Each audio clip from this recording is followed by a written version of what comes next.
Chin.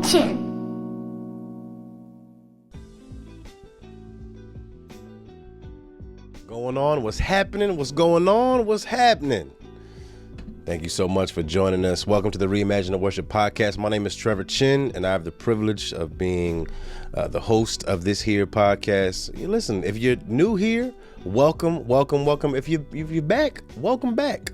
But if you're new here, I want to welcome you here. Here at Reimagining Worship, the mission of Reimagining Worship is to foster an environment that inspires and empowers creatives within the church, celebrating their unique gifts and harnessing their talents to enhance worship experiences.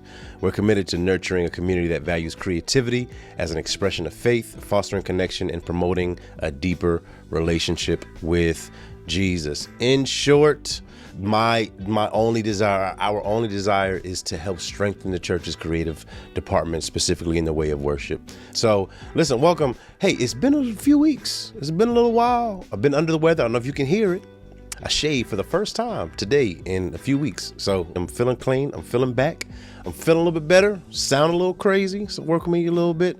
I got a hat on because my hair looked crazy. It's been a whirlwind. If you're watching on YouTube, if you're on podcasts, just act everything. I got a fresh retwist and all that kind of good stuff. But hey, listen, if you're new here, please check out trevorchin.com or reimagineworship.org, whatever one comes most natural for you. They both go to the same exact place. You can follow me and my wife on Instagram, me at TCHIN Creates, T-Chin Creates, TCHIN CREATES, her at Melissa T Music. So all of that said, this season has been a fun one. This season that we've been talking through a course of developing your next worship leader.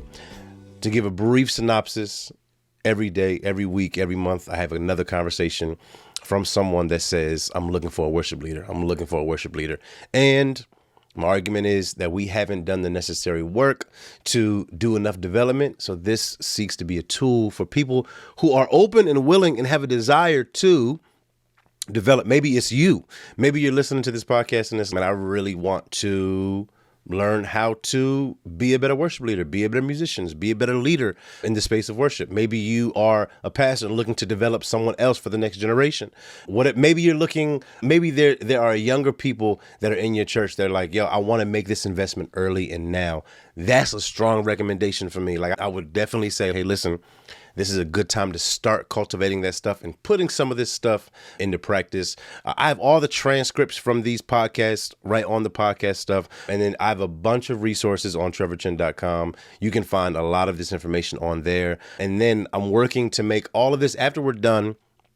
I think it's 10 or 11 parts. After we're done, looking to make this into an ebook so you can just have all of this good stuff. Like, I'm just encouraged to be able to strengthen the church and help disciple and develop other people. But I'm grateful. Today has been a God day. There's been so many things just going on in my heart. That's another reason why I've been out and MIA for the last few weeks. There's just been a lot going on in my heart, in my life, and in transition. And it's just by way of transparency, like, when I was looking at this section that was next, I was having a hard time, and I was just feeling a deep level of conviction, having a hard time communicating it from a healthy space, just because I was in a rough patch. And listen, it's fine. Leaders, we get exhausted. Leaders, we get frustrated. Leaders hit rough patches. Leaders have to grapple. And I think grappling and all that kind of stuff is things that are not talked about enough in the Christian faith. So when then believers hit these rough patches, it's, oh my gosh, I'm the only one that's going through this.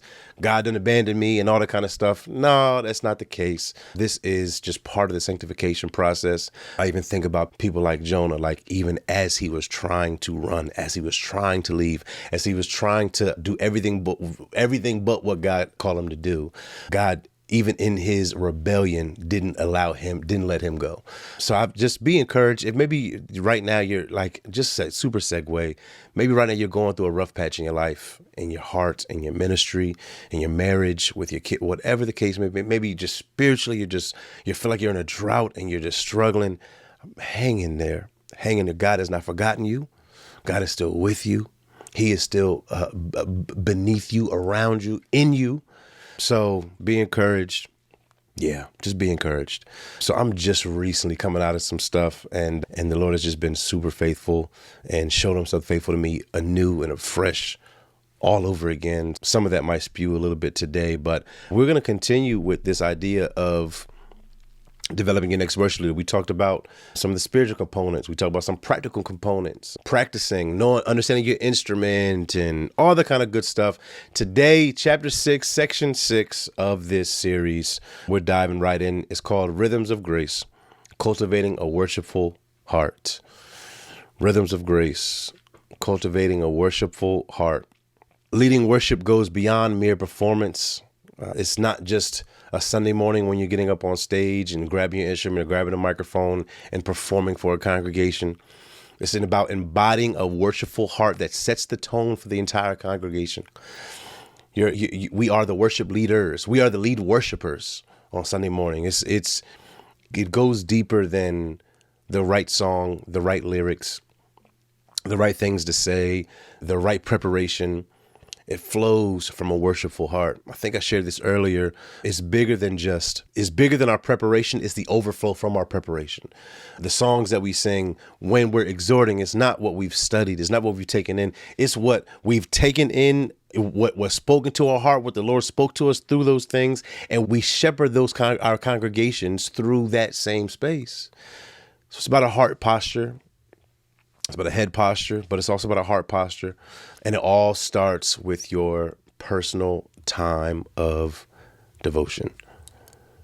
It starts with your time of devotion. It starts with that inner room. It starts with that prayer closet. It starts with that devotional time. It starts with that, even in the preparation. I don't want to demonize the preparation time, because the Lord shows up in the preparation time. Like the Holy Spirit is with you for those who are in Christ. Like he's with you and he is helping you in that preparation for that. So I don't want to diminish that, but like these are where a lot of those things happen at. So I want to talk through a few ideas today around that. I want to talk through a few practical examples around that and how to really cultivate that worshipful heart. And let's hang on to your bootstraps and let's roll.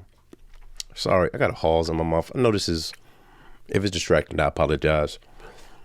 I told you I'm going through, but I felt led. I'm gonna be honest with you.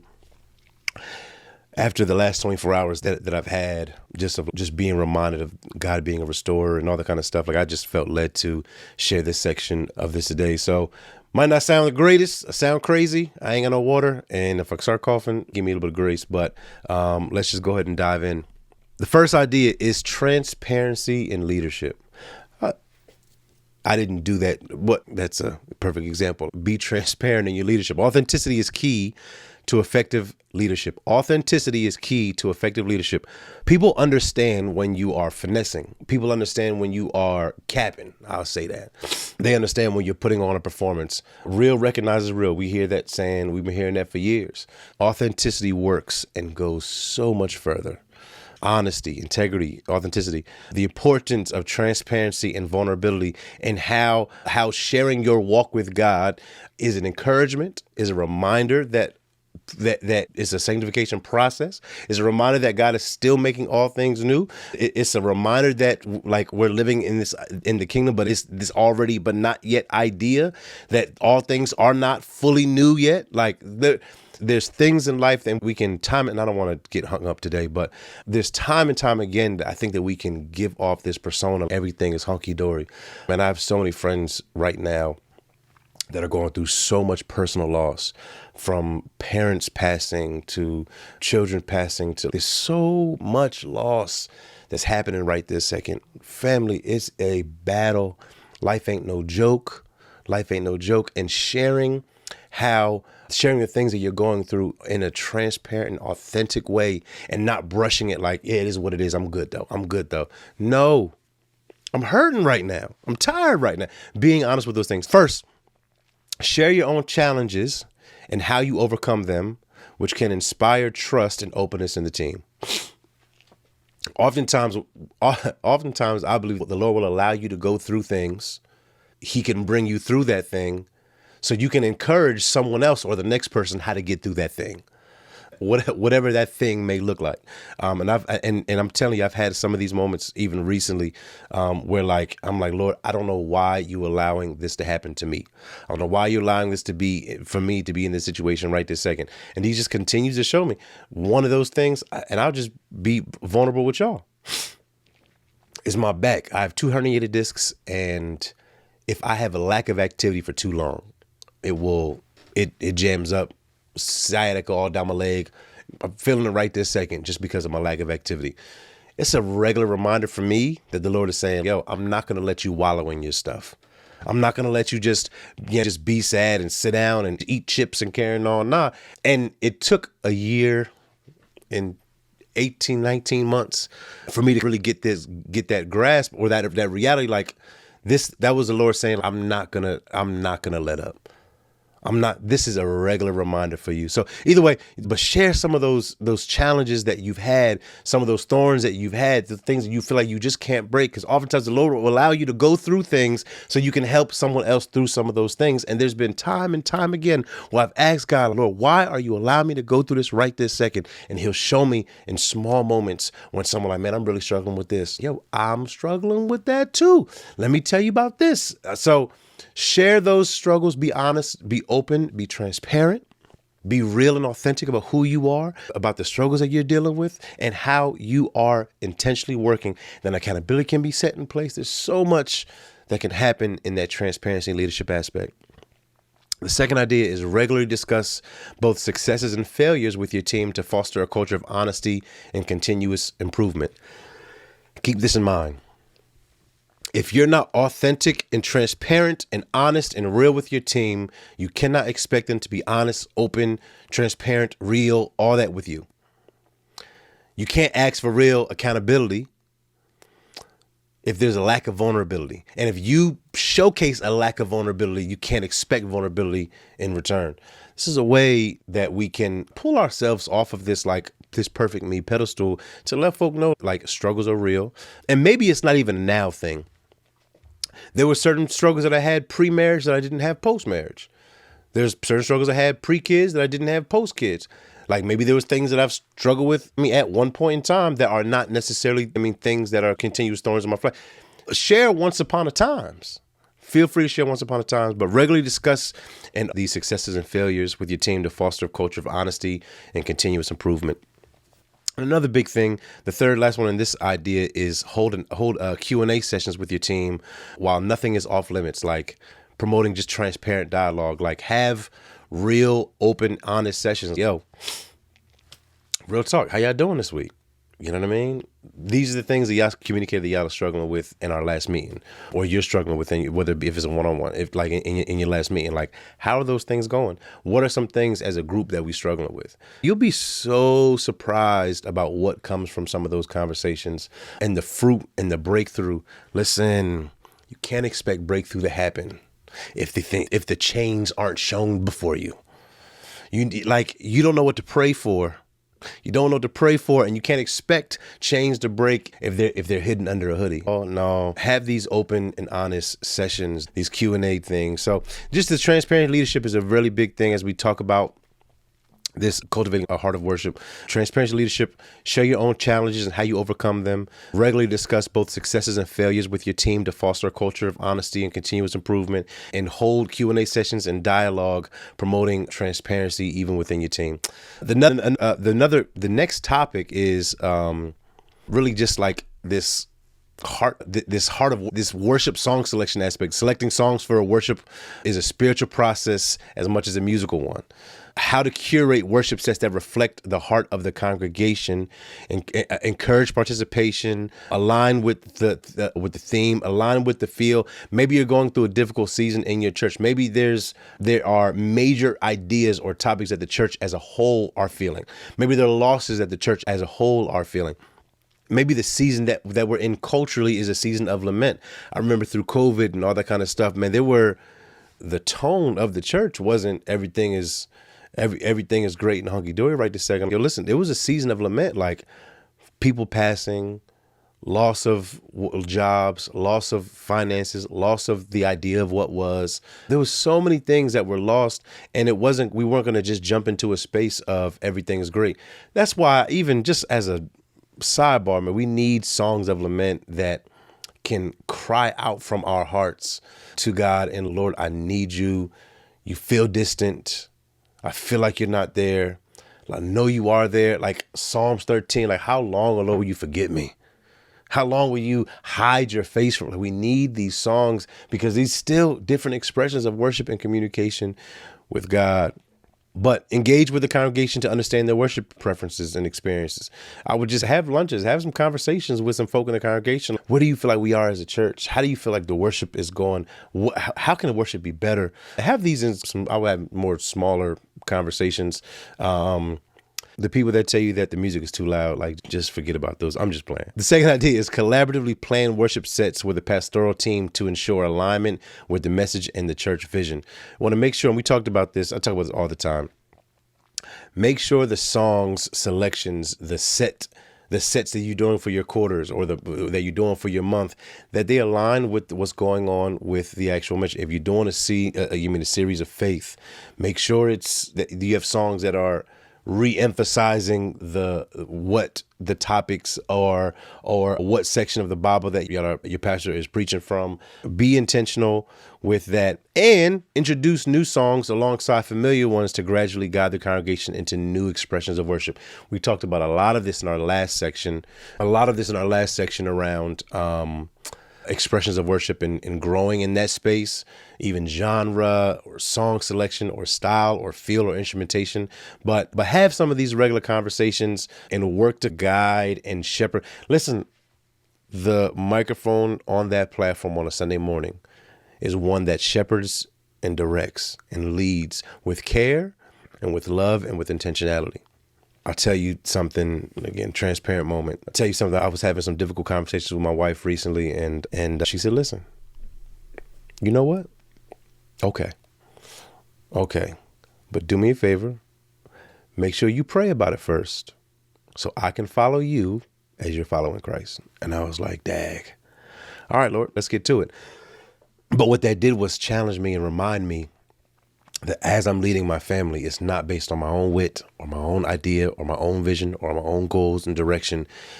My family is following me as I am following the direction of Christ. Same thing as pertains to a Sunday morning. Your family, or your church family, for that matter, is following you as you are being led by the Spirit. So keep all of that in mind as it pertains to all of that was just said. The third big idea is nurturing a personal vision. Nurturing a personal vision.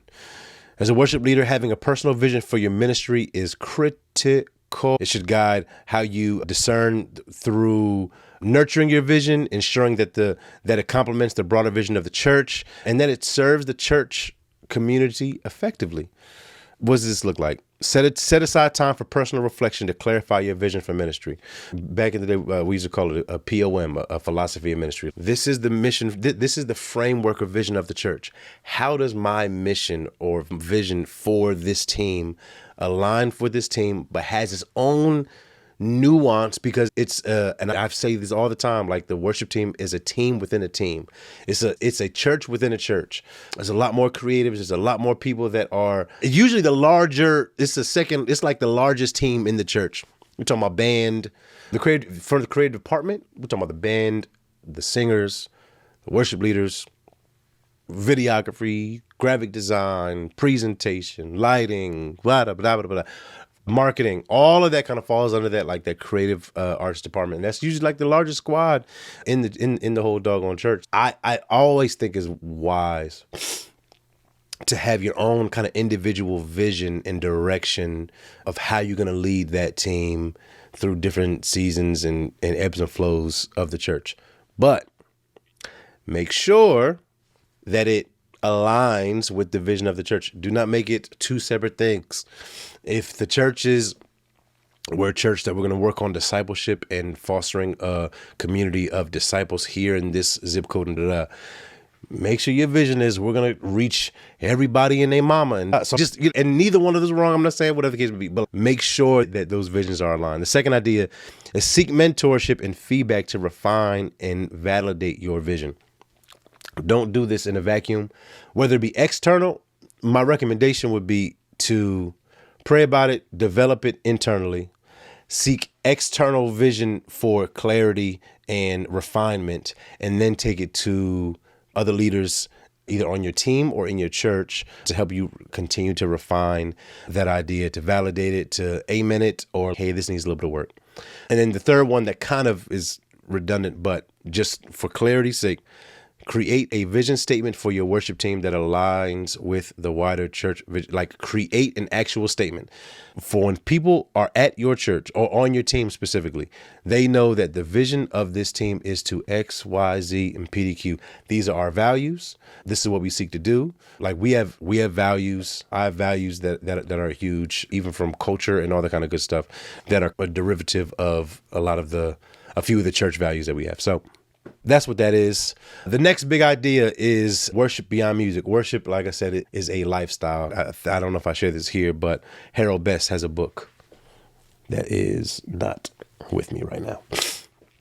Harold Best has a book called Unceasing Worshipers, and he talks about not even from a musical aspect, but that worship is all that we are, all that we have. That's continuous outpouring to something or someone. We are always pouring outwards, and whatever that thing is. And we can see that in our time. We can see that in our finances. There was a quote saying, if you want to know where a person's heart is, see where they spend their time and their money. That's what this idea is around worship. Like, where are you spending your energy? Where are you spending your resources? But worship extends beyond music into every aspect in our lives and embodies a principle of worship in our daily actions, in our decisions, in our interactions. So one, lead by example. Demonstrating worshipful living in your interactions and choices outside of music. Listen, just communicate in transparency, like I said before, but also be intentional with how you present yourself also. Be intentional with your lifestyle. And not even just in public, just in general. Live a godly lifestyle. Live as a believer, like, period. I don't want to over talk that one, but lead by example. Demonstrate your humility. Show off those fruits of the Spirit. I think that we don't do enough display of exercising the fruits of the Spirit. Like, I think that we say that we have them, but show those things off in traffic, show them off in public, show them off in conversation, in gentleness, in love, and all that kind of good stuff. So lead by example, and then teach the various forms of worship also. Communion, like, all of these aspects of worship are that encompass our lifestyle. Teach what these things are. Teach why giving is important, why giving is a lifestyle, why giving is an act of worship. Teach why fellowship, breaking of bread, community, rest, Sabbath, all of these things are a part of worship. So teach these things, practice these things, display these things, and encourage your worship team to participate in the church community activities beyond the music ministry. While I believe that the worship team is its own kind of mini church, we are a part of a greater body. And our service time is usually done on the worship team. But there's women's groups, there's men's groups, there's small groups, there's activities, there's recreational stuff, there's discipleship stuff. Like, encourage your team to participate in all of these aspects of things just for the holistic nature. Because what can happen, hear this well, what can happen is your worship team can become a disjointed or disconnected member of the body, but feeling like intellectually that they're deeply connected because of the amount of time that they spend with the worship team, but still deeply disconnected, especially as a worship leader or a worship pastor or someone that kind of oversees that department. It's your responsibility to make sure that they feel connected to the greater body and the greater purpose and the greater vision of the church as a whole. While you care, all that kind of good stuff, like they still need that time to be able to interact with the rest of the body, because we can become cliquish. The birds of a feather flock together idea, and we know each other's love language and how we talk and how we interact. And just because we process similarly, and we can be our own little clique. And lead by example, demonstrating worshipful living, teach on various forms of worship, service, giving, communion, breaking of bread, fellowship, rest, Sabbath, silence, solitude, all that, and encourage the worship team to participate in the church and community service, community activities. 2 more, and we are out of here. These 2 have to be said, and I wish it didn't, but they do have to be said. Spiritual disciplines for the worship leader. To lead others in worship, one must be grounded in spiritual disciplines.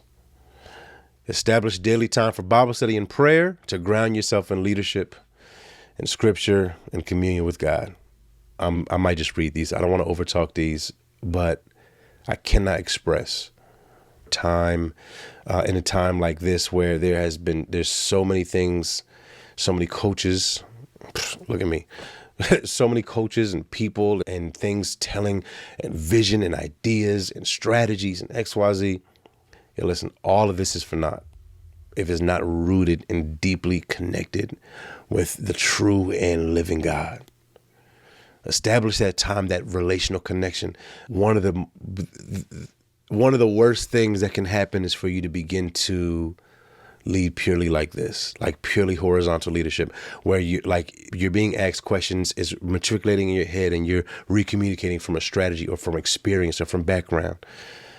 If you don't have the vertical relational connection where you're being downloaded and then downloading, man, hurt can happen from that. Church hurt happens from there.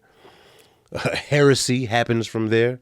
Issues happen from there. So all that kind of stuff. Incorporate fasting. Second idea, incorporate fasting into your routine during key moments of the church calendar. We're in one right this second, depending on when you're listening to this. Right now, we're in Lent. Find liturgical times within the church calendar that you can practice some of these things. Do a weekly thing, Wednesdays from sunup to sundown, like whatever the case may be. Like, do little things like that to be able to fast. And then practice silence and solitude regularly to listen from God's. Practice silence and solitude regularly to listen for God's direction and refresh your soul. Silence and solitude has been one of the greatest things I've ever done. Sometimes even in my prayer time, I just sit. I read a little bit and then I just sit and listen. So I can't beat that up enough. I think I want to do a whole nother podcast just on the spiritual disciplines. I might have a guest on. That's what I'll do. In a few weeks, I have a guest, a surprise guest. I won't say who it is, but I have a surprise guest I'm going to have come on here and help me talk through the spiritual disciplines piece for the worship leader specifically, and what do some of those things look like and practical tools for all that. So finally and lastly, for this section, impacting the congregation's heart. Leader's heart can impact the congregation and will impact the congregation in one way or the other. It'll either be performance-driven, artistry-driven, or it would be care, it would be shepherding, it would be emotional stewardship. And it's important, even all of those things that I said before, it's important that you can find ways to be able to show and communicate this transparency and this heart to your congregation. Create moments in your worship service where you can share some testimonies. Create moments or encouragements for your congregation of how to engage in worship moments throughout the week. Develop playlists for the congregation so they can soak in some of the songs that you did. Develop a soaking track for an hour long just with some pads and hit it with a loop. And just our job is to shepherd and to steward the emotional spaces, the God spaces. Our job is to care for our congregation's heart, is to lead them into worship. We have a unique privilege to bring our people before the throne every Sunday. Let us not take that lightly. It's our time and opportunity from non-believers or from new believers to seasoned believers to young believers to old folks from people that are new in this Christian space, what worship looks like, how you shepherd them in that direction. It's our responsibility to, even from a evangelistic standpoint, how to communicate songs and present songs and to lead in worship to outsiders, to non-believers in a way that's compelling, that is gospel-centered, that you are reminding them and telling them the truth of the scripture. Like, the weight and the burden is heavy, and it's a responsibility that we have that we need not take lightly. So, family, I pray that you were encouraged. Man, I love this section. I want to just run through it again. Transparency and leadership, the heart of worship, nurturing a personal vision, teaching worship beyond the music, spiritual disciplines, in the real impact that you have with your congregation and how all that's important. That was chapter 6. I'm looking forward to next week, or next time, let me just say next time, that we jump into chapter 7. For now, don't forget to check me on YouTube if you're on podcast. Check me out on podcast if you're on YouTube, Instagram. If you're on Facebook, we have a Reimagining Worship Facebook group. I want to encourage you to jump in there. We have people engaging in there on a weekly basis. And then lastly, if you're in the Baltimore area, this Saturday, we're doing a Reimagining Worship conference. I'm so excited. The tickets is $40, but it includes all the materials, the lunch, and an all access pass that's on my website right now. That is at the cost of $20. That gives you all of the previous trainings that we've ever done, all the different conferences that we've done around some of these topics. So listen, hop on, check us out, trevorchin.com. All the information is on there. Hope to see you next time.